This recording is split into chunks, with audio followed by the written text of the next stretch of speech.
مگر ان کی آنکھوں میں خوف نہ تھا، صرف یقین تھا۔ اس لمحے انسان تنہا ہوتا ہے، نہ دوست کام آتے ہیں، نہ قبیلہ، نہ طاقت، صرف اللہ۔ صحیح روایت میں آتا ہے کہ جب انہیں آگ کی طرف لے جایا گیا تو انہوں نے کہا، حسبنا اللہ ونعم الوکیل۔ اللہ ہمارے لیے کافی ہے اور وہ بہترین کارساز ہے۔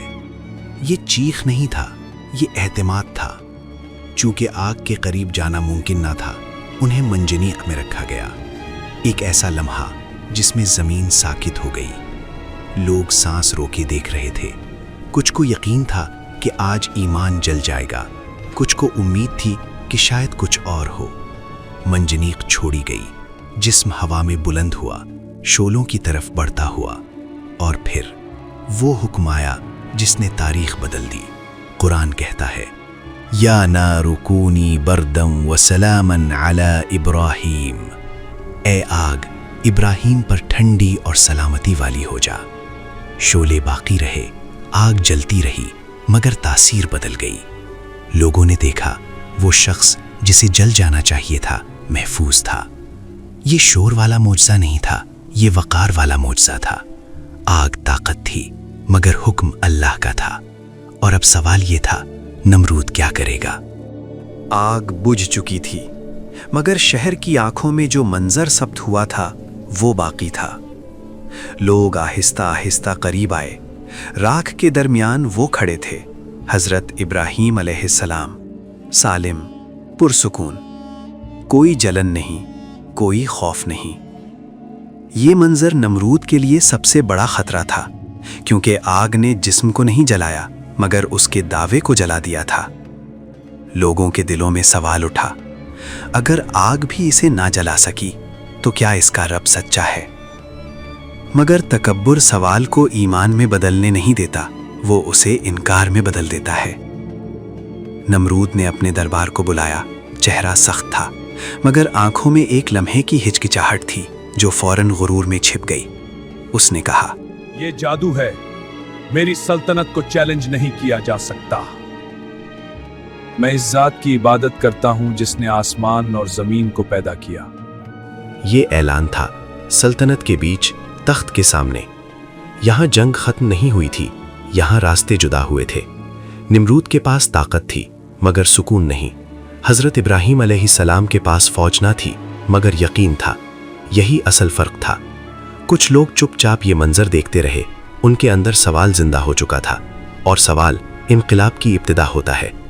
نمرود اپنی جگہ رہا مگر اس کی کہانی وہیں سے ڈھلنے لگی۔ اور اب سوال ہمارے سامنے ہے، آج کے دور میں نمرود کون ہے؟ نمرود کا تخت باقی رہا، محل بھی کھڑے رہے، سپاہی بھی موجود تھے، مگر ایک چیز ٹوٹ چکی تھی، اس کا دعویٰ۔ وہ شخص جو خود کو رب سمجھتا تھا، ایک سوال کے سامنے خاموش ہو گیا تھا، ایک آگ کے سامنے بے بس ہو گیا تھا۔ اور وہ نوجوان جو تنہا تھا، آج تاریخ کا استعارہ بن چکا تھا۔ حضرت ابراہیم علیہ السلام نے ہمیں طاقت کا اصل مطلب سکھایا۔ طاقت وہ نہیں جو ڈرا دے، طاقت وہ ہے جو سچ پر قائم رہ سکے۔ انہوں نے اپنی قوم سے کہا تھا، میں اس ذات کی طرف متوجہ ہوں جس نے آسمانوں اور زمین کو پیدا کیا، اور میں مشرکوں میں سے نہیں ہوں۔ یہ اعلان صرف اس دور کے لیے نہ تھا، یہ ہر دور کے لیے ہے۔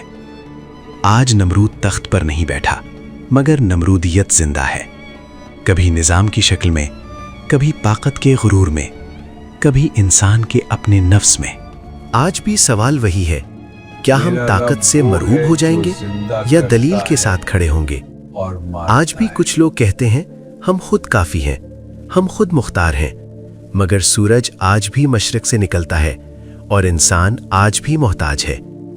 حضرت ابراہیم علیہ السلام کی کہانی ہمیں یاد دلاتی ہے، تنہائی کمزوری نہیں، اگر اللہ ساتھ ہو تو آگ بھی سلامتی بن جاتی ہے۔ یہ واقعہ ہمیں سکھاتا ہے کہ غرور وقتی ہوتا ہے مگر یقین دائمی۔ نمرود کا نام تاریخ میں عبرت بن گیا اور ابراہیم علیہ السلام کا نام عزت۔ اصل کامیابی یہی ہے، اللہ کے سامنے جھکنا۔